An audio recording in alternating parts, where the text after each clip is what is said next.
Hi అండి. చేపల పులుసుకి ఈ మాత్రం నూనె వేడి చేసుకోవాలి. వెడల్పాటి గిన్నె అయితే కొంచెం విడివిడిగా ముక్కలు చక్కగా ఉడుకుతాయి కాబట్టి నేను ఇలాంటి గిన్నె తీసుకున్నాను. ఉంటే చేసుకోండి, లేదంటే మీరు మట్టి పాత్రలో కూడా చేసుకోవచ్చు. నాకు కొంచెం టెన్షన్ దాంట్లో. ఫస్ట్ ఆఫ్ ఆల్ నూనె కాగిపోయి మెల్లగా మనం ఆనియన్స్ ఫ్రై చేసుకున్నాం. ఏమీ వేయక్కర్లేదండి, ఓన్లీ ఆనియన్స్ వేసుకొని దోరగా ఫ్రై చేసుకోండి. మసాలాలు ఈ మసాలాలు వేస్తే అది వేరే కర్రీ అయిపోతుంది కాబట్టి ఏ కూరని ఎలా చేయాలో అలాగే చేసుకోవాలన్నమాట. ఆనియన్స్ కొంచెం బాగా ఫ్రై అవ్వాలి. దోరగా వేయించేసుకున్నాం ఫస్ట్ ఆనియన్స్ని.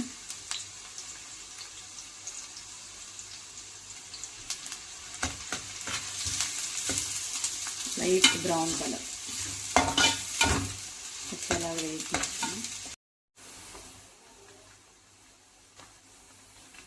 దీంట్లో కొంచెం పసుపు వేసుకున్నాం. కొంచెం ఒక హాఫ్ స్పూన్ అట్లా పసుపు వేయండి. హాఫ్ స్పూన్ కన్నా కొంచెం ఎక్కువ అంతే. తర్వాత ఒకసారి కలుపుకొని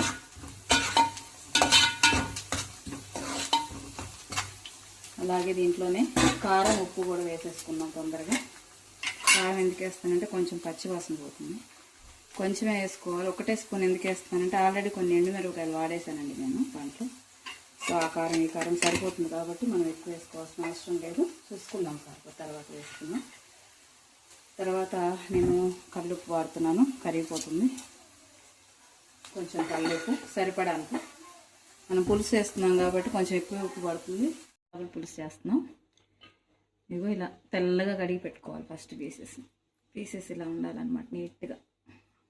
ఓకే, 1 కిలో చేపలకి ఒక 1/2 కిలో కన్నా కొంచెం తక్కువ చింతపండు నానబెట్టి పెట్టుకోవాలి.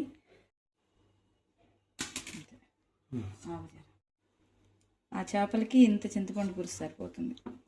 దగ్గర 1/4 కిలోకి కొంచెం తక్కువ ఉంటుంది.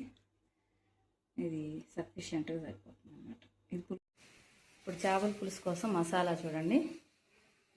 ఒక 6-7 ఎండుమిర్చి, కొన్ని మెంతులు, 1 స్పూన్ జీలకర్ర, 1.5 స్పూన్ ధనియాలు, 2-3 లవంగాలు, ఒక చిన్న దాల్చిన చెక్క, ఒక వెల్లుల్లిపాయ, ఇంత అల్లం ముక్క సరిపోతుంది.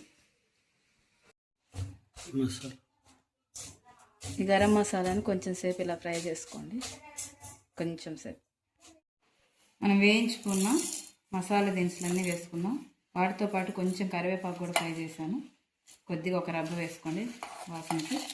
తర్వాత ఎండుమిరపకాయలు ఇవన్నీ, తర్వాత వీటితో పాటే వెల్లుల్లిపాయలు, అలాగే మనం కట్ చేసి పెట్టుకున్నాం అవి మొత్తం వేసి ఫ్రై చేసుకున్నాం.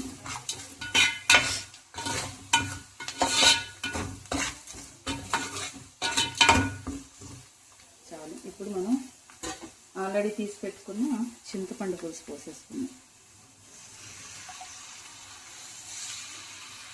ఇప్పుడు దీనికి సరిపడా కొన్ని వాటర్. ఆల్రెడీ చింతపండు పులుసు ఉడికిందనుకోండి చిక్కుబడిపోతుంది, అందుకని కొంచెం సేపు వాటర్లో ఉడకనిచ్చి బాగా మరుగుతున్నప్పుడు చేపలు వేద్దాం. గట్టిపడిపోతాయి. ముందే చేపలు వేసారనుకోండి మెత్తగా చిదిరైపోతాయి అన్నమాట. అందుకని పులుసు బాగా ఉడకాలి, మరగాలి. చూసారు కదా, సరిపోతుంది. 1 గ్లాస్ పులుసు 1 గ్లాస్ వాటర్ అనుకోండి సరిపోతుంది. ఇది బాగా మరగాలి, వెయిట్ చేద్దాం. చూసారు కదా, ఇలా కలిపి మూత పెట్టేసుకుందాం ఒక 5 మినిట్స్. ఇలా మరుగుతున్నప్పుడు మనం మెల్లగా ఒక్కొక్కటి చేప ముక్కలు అలా పరిచేద్దాం. ఫస్ట్ తలకాయ, ఎందుకంటే కొంచెం టైం పట్టు. మిడిల్లో ఇలా తలకాయ పెట్టేసి చుట్టూ ఇలా ఒక్కొక్కటి ఇలా పరుచుకుంటూ వెళ్ళాలన్నమాట. చేపలు ఎక్కువ ఉడికితే కూడా బాగుండదు. కరెక్ట్గా 10 మినిట్స్, అందుకని ఎక్కువ టైం తీసుకో. మనం ఇలా పరుచుకుంటూ వెళ్ళాలి. పులుసు దాని లోపలికి అంతా వెళ్ళి చక్కగా ఉడుకుతాయి అన్నమాట ప్రతి ముక్క కూడా. ఇలా మీరు గరిటెలు పెట్టి కలపొద్దండి అసలు. ఇప్పుడు గట్టిగా ఉంటే తర్వాత చెదిరిపోతాయి కాబట్టి మనం తిప్పుకుంటూ ఉండాలి 2 నిమిషాలు. ఇలా ఒకసారి తిప్పేసుకుందామండి. ఇలా తిప్పి అవి సెట్ అయిపోతాయి అన్నమాట. తిప్పితే టేస్ట్ అడ్జస్ట్ చేసుకుంటే. సో మూత పెట్టి ఒక 10 నిమిషాలు అవుతుంది. మనం మసాలాని ఇలా ముద్దలా చేసి పెట్టుకోవాలండి. కొంచెం కొబ్బరి ముక్క ఇందాక మిస్ అయింది, ఇప్పుడు దాన్ని కూడా వేసుకొని ఇలా మసాలా ముద్దలా తయారు చేసుకోండి. చూడండి, ఇక్కడ చేపలు ఉడుకుతున్నాయి కదా, ఈ స్టేజ్లో ఉన్నప్పుడు మనం మసాలాని వేసుకోవాలి. చేపల పులుసు ఇంకొంచెం చిక్కబడిపోతుందండి దీంతో.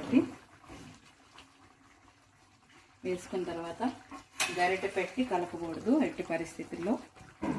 మనం మంచిగా తిప్పుకోవాల్సింది. ఇలా పట్టుకొని ఇలా ఇలా ఇలా కదిపితే మసాలా మొత్తం కిందికి వెళ్ళిపోతుంది. 2 నిమిషాలు అలా తిప్పండి. చూసారు కదా, కలిసిపోయి కొంచెం సేపటికి మనకి నూనె పైకి తేలుతుందండి. నూనె పైకి తేలినప్పుడు మనం స్టవ్ ఆఫ్ చేసుకొని కొంచెం టైం పెడతాం. ఇంకా చక్కగా పులుసు, కారం, ఉప్పు అన్నీ ముక్కలకు పట్టి ముక్క ఎంతో టేస్టీగా కలర్ఫుల్గా తయారవుతుంది. అసలు కదపకూడదు అన్నమాట. సో 10 మినిట్స్ తర్వాత చూడండి, ఇలా ఆయిల్ మొత్తం పైకి తేలిపోయింది. కూర చిక్కబడిపోతేనే ఆయిల్ అలా పైకి వస్తుంది అనమాట. సో ఈ స్టేజ్లో మనం ఇంకా స్టవ్ ఆఫ్ చేసుకోవచ్చు. చూసారు కదా, ఒక 1/2 అవర్ తర్వాత కర్రీ ఇలా తయారైంది. చూడండి, ఆయిల్ మొత్తం పైకి తేలిపోయింది. సో ఇంకా రెడీ టు సర్వ్.